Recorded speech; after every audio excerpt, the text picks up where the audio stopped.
Selamat pagi Bapak Ibu, Saudara-saudari yang terkasih dalam Tuhan kita Yesus Kristus. Senang sekali karena kita dapat berjumpa kembali dalam program Sapaan dan Renungan Pagi Saren GKI Salatiga pada hari ini, Jumat 6 Februari 2026, bersama saya Penatua Johnson Umurada. Sebelum kita bersama-sama mendengarkan dan merenungkan Saren pada pagi hari ini, mari terlebih dahulu kita memohon Roh Kudus untuk dapat memandu dan menuntun kita dalam mendengarkan dan memahami firman-Nya. Mari kita berdoa. Selamat pagi Bapa yang bertahta di tempat yang maha kudus. Terima kasih untuk setiap kasih setiamu yang tidak berkesudahan dalam langkah kehidupan kami hingga saat ini.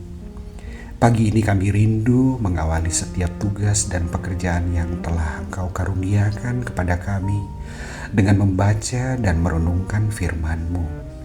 Kiranya Bapa berkenan mengurapi kami semua dengan Roh Kudus-Mu, agar kami dapat mengerti, memahami, dan dimampukan untuk dapat melakukannya dalam kehidupan kami hari lepas hari. Hanya di dalam nama anak Yesus Kristus kami memohon kepada Bapa di surga. Amin. Bapak Ibu, Saudara-saudari yang terkasih dalam Kristus, bacaan kita pada hari ini saya ambil dari kitab Yakobus pasal 1 ayatnya yang ke-25. Yakobus pasal 1 ayatnya yang ke-25.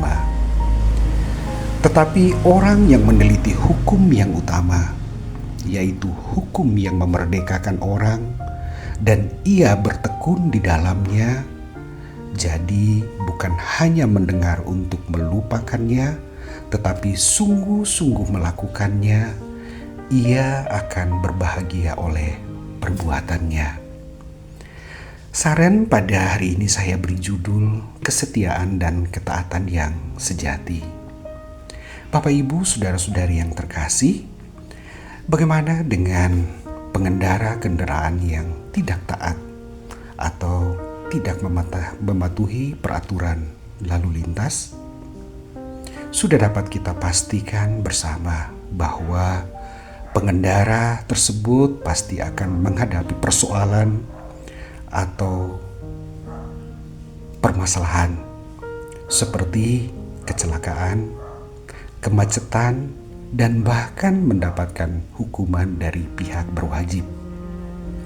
Jadi sebenarnya ketaatan bukanlah suatu beban, melainkan wujud kasih dan dasar yang kokoh untuk membangun karakter serta hidup dalam keteraturan, atau dalam konteks kekristenan, ketaatan akan apa yang difirmankan Tuhan adalah suatu berkat atau anugerah dari Tuhan.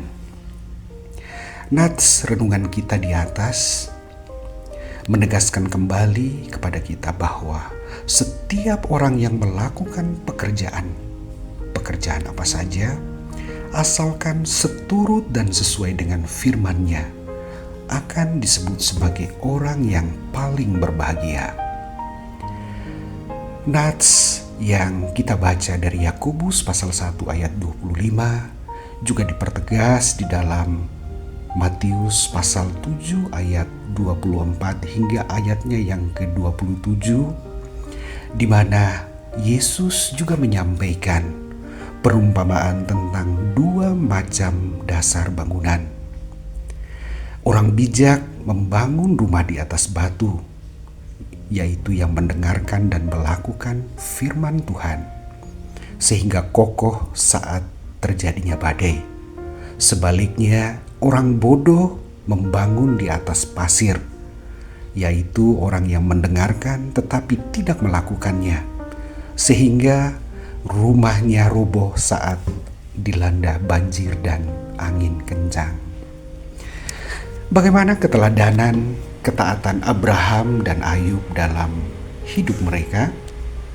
Yang pertama, Abraham, ketaatannya kepada Tuhannya atau Allahnya, seperti meninggalkan tanah kelahiran dari Haran ke Kanaan, mempersembahkan Ishak menaati perintah Allah secara langsung dan tanpa mengeluh, serta percaya akan janji Allah bahwa ia akan memiliki anak di usianya yang sudah lanjut, merupakan contoh bagaimana keadaan ini melampaui logika dan kenyamanan.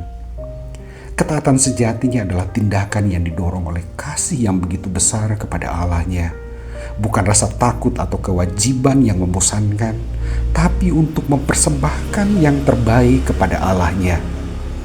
Ketika kita menaati firman Tuhan, kita sedang membangun fondasi hidup yang kokoh, yang tidak akan roboh saat badai kehidupan datang. Ketaatan membawa kita pada tujuan hidup dan kelimpahan yang Tuhan janjikan. Contoh yang kedua dari Ayub.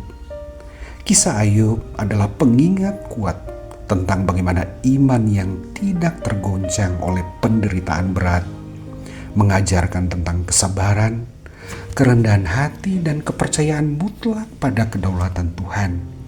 Meski ia kehilangan segalanya, harta, anak, dan kesehatan, Ayub tetap setia, tidak menyalahkan Allahnya, dan pada akhirnya ia dipulihkan yang menunjukkan bahwa Tuhan sanggup membalikan keadaan.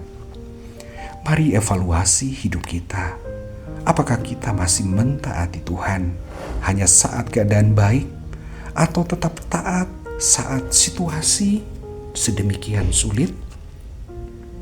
Pada akhirnya, meneladani Kristus yang taat sampai mati, ketaatan sejati yang dapat kita lakukan seharusnya didasari oleh kerendahan hati dan juga berdasarkan pengabdian serta sukacita untuk menyenangkan Bapa kita yang di sorga.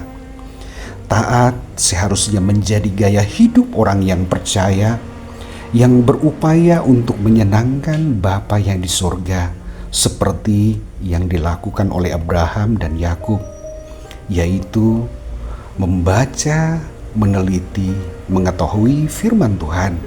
Yang kedua, bertekun di dalamnya, serta yang ketiga, mau dan terus berupaya untuk melakukannya setiap hari, seperti nats renungan kita hari ini, Yakobus pasal 1 ayatnya yang ke-25. Amin. Mari kita berdoa. Allah Bapa di surga, terima kasih untuk firman-Mu yang mengingatkan kami untuk tetap menyenangi, bertekun, dan melakukan apa yang menjadi kehendak-Mu bagi kami. Kiranya Roh Kudus-Mu berkenan menyertai dan membimbing kami semua dalam upaya kami untuk tidak hanya mengerti dan memahami firman-Mu, namun juga dalam upaya kami untuk melakukannya dalam hidup kami setiap hari. Hanya dalam nama Kristus kami berdoa dan memohon. Amin. Selamat pagi, selamat melayani Tuhan, Bapak, Ibu, Saudara-saudari yang terkasih. Tuhan memberkati.